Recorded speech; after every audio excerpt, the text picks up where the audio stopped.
All right, blessed day. Here we go.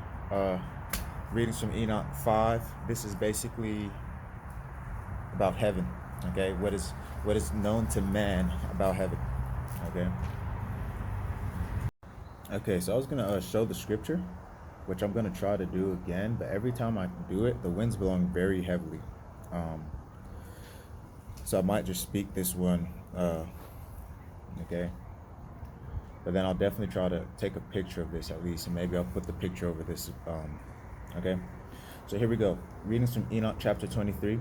From there went from there I went to another place, towards the west, onto the extremities of the earth, where I beheld a fire blazing and running along with cessation, with intermitted its course neither by day nor by night, but continued always the same. I inquired, saying, What is this, which never ceases? Then Raguel, one of the holy angels who were with me, answered, said, This is the blazing fire, which you behold running towards the west, is all its luminaries of heaven. I went from there to another place and saw a mountain of fire flashing both day and night. Actually, let me get a stick. Hold on. Okay, back at you. Man's running out of space on my phone. So anyway, I went from there to another place. I saw a mountain of fire flashing both day and night. I proceeded towards it and perceived 7 splendid mountains, which were all different from each other. Their stones were brilliant and beautiful. All were brilliant and splendid to behold, and beautiful was their surface. 3 were towards the east, and strengthened by being placed one upon another, and 3 towards the south, strengthened in similar manner. There were likewise deep valleys, which did not approach each other, and the 7th mountain was in the midst of them. In length they all resembled the seat of a throne, and an odoriferous tree surrounded them. Among these was a tree of Among these was a tree of an unceasing smell, nor of those, sorry, that's the wind. Among these was a tree of an unceasing smell, nor of those which were in Eden. Was there one of all the fragrant trees which smelt like this?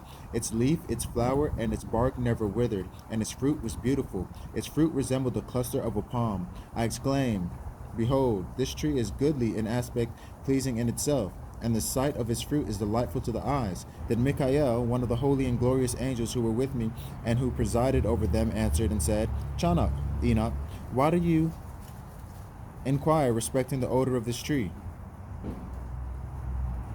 Are you inquisitive to know it?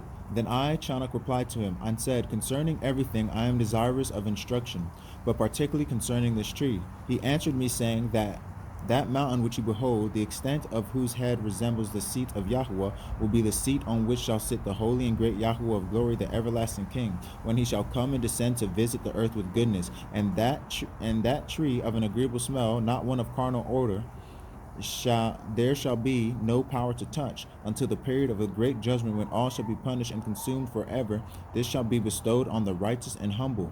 The fruit of the tree shall be given to the elect, for towards the north life shall be planted in the holy place, towards the habitation of the everlasting King. Then shall they greatly rejoice and exalt the Holy One. The sweet odor shall enter into their bones, and they shall live a long life on earth, as your forefathers have lived. Neither in the days shall sorrow, distress, trouble, and punishment afflict them. And I bless Yahweh of glory, the everlasting King, because he prepared this tree for the Kodashim, the saints, the holy ones, the set apart ones. That's Kodashim.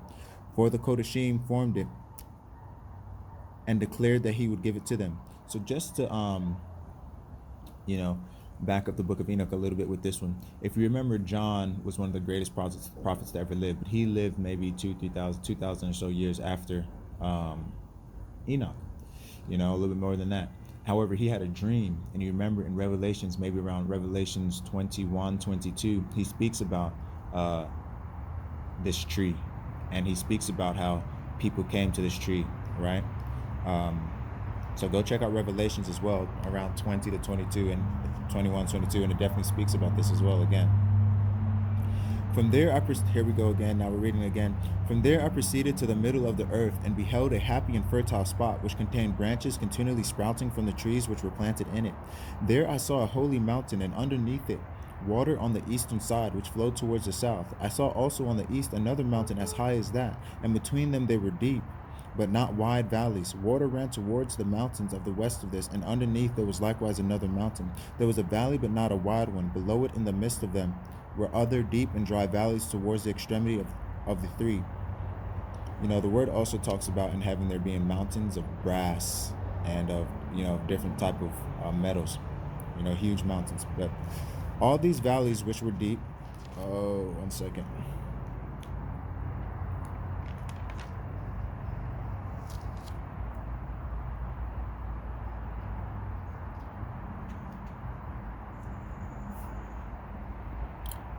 All these valleys which were deep, not wide, consisted of a strong rock with a tree was planted in them. And I wondered at the rock and at the valleys, being extremely surprised. Then I said, what means this blessed land? All these lofty trees and a cursed valley between them. Then Uriah, one of the holy angels who were with me, replied, this valley is the accursed of the accursed forever. Here shall be collected all who utter with their mouths unbecoming languages against Elohim and speak harsh things of his glory. Here shall they be collected. Here shall be their territory in the latter days, as an example of judgment shall be made of them in righteousness before the Kodashim, the holy ones.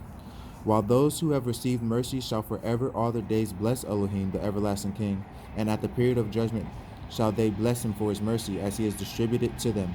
Then I bless Elohim, addressing myself to him, and making mention as we meet of his greatness. From there I proceeded towards the east to the middle of the mountain in the desert, the level surface only of which I perceived. It was full of trees of the seed alluded to, and water leaped down upon it. There appeared a cataract composed of many cataracts, both towards the west and towards the east. Upon one side were trees, and upon the other water and dew. Then I went to another place from the desert towards the east of that mountain which I had approached. There beheld trees of judgment, particularly the sweet-smelling opiate, frankincense, and myrrh, and trees unlike to each other. And over it above them was the elevation of the eastern mountain at no great distance. I likewise saw another place with valleys of water which never wasted, where I perceived a goodly tree, which in smells resembled the mastic tree. And towards the sides of these valleys I perceived cinnamon of sweet odor. Over them I advanced towards the east. So one thing that's interesting, right? The Lord says all things that we need to heal are already on the earth, and it's interesting that we're noticing a lot of these trees, frankincense, myrrh, cinnamon, you're just naming them, actually came from heaven, a place where there is no death, right? Just thought I'd input that. And then I beheld another mountain containing, so basically what I'm saying is we need to be eating food, real food, and not pills. Well, I know that God can heal, okay?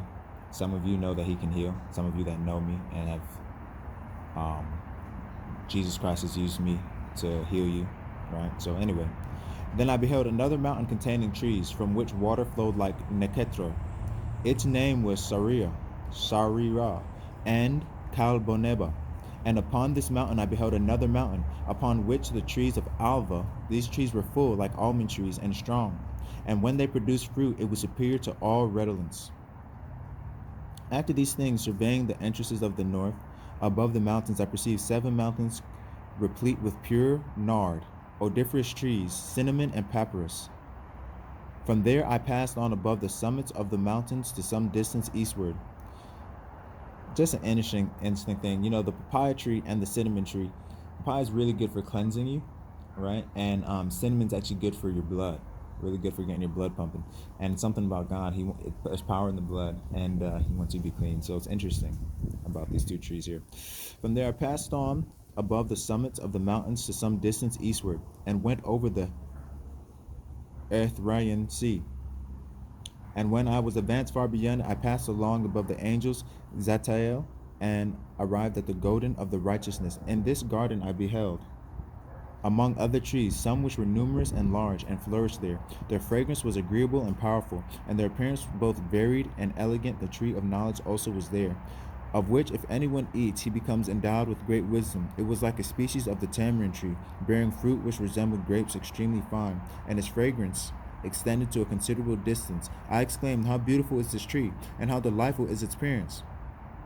Then holy Raphael, the angel who was with me, answered and said, this is the tree of knowledge, of which your ancient father and your mother ate, who were before you, and who, obtaining knowledge, their eyes being opened, and knowing themselves to be naked, were expelled from the garden.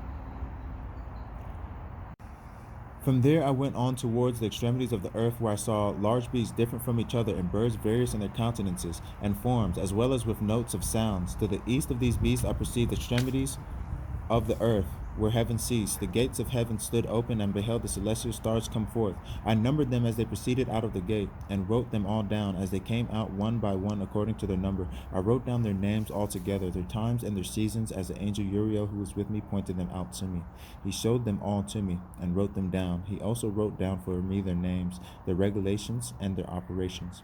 From there I advanced on towards the north, to the extremities of the earth, and there I saw great and glorious wonders at the extremities of the whole earth. I saw their heavenly gates opening into heaven, 3 of them distinctly separated. The northern winds proceeded from them, blowing cold, hail, frost, snow, dew, and rain.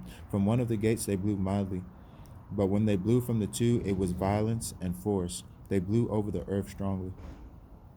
So here are gates of heaven. It's interesting that the Lord's talking about open the floodgates of heaven. And so he talks about rain coming from here. And it's also interesting that farmers say when the north wind blows, that it's going to be cold wind. So this book was written before scientists, and Enoch was knowing these things, but now scientists say this. So just to prove that this is, true. From there I went to the extremities of the world westward, where I perceived 3 gates open, as I had seen in the north, the gates and passages through them being of equal magnitude. Then I proceeded to the extremities of the earth southward, where I saw 3 gates open to the south, from which issued dew, rain, and wind. From there I went to the extremities of heaven eastwards, where I saw 3 heavenly gates open to the east, which had smaller gates within them. Through each of these small gates the stars of heaven passed on, and proceeded towards the west by a path which was seen by them. When I beheld, I blessed every time. I blessed YHWH of glory, who had made those great and splendid signs, that they might display the magnificence of his works to the angels and to the souls of men, and that these might glorify all his works and operations, might see the effect of his power, might glorify the great labor of his hands, and bless him forever.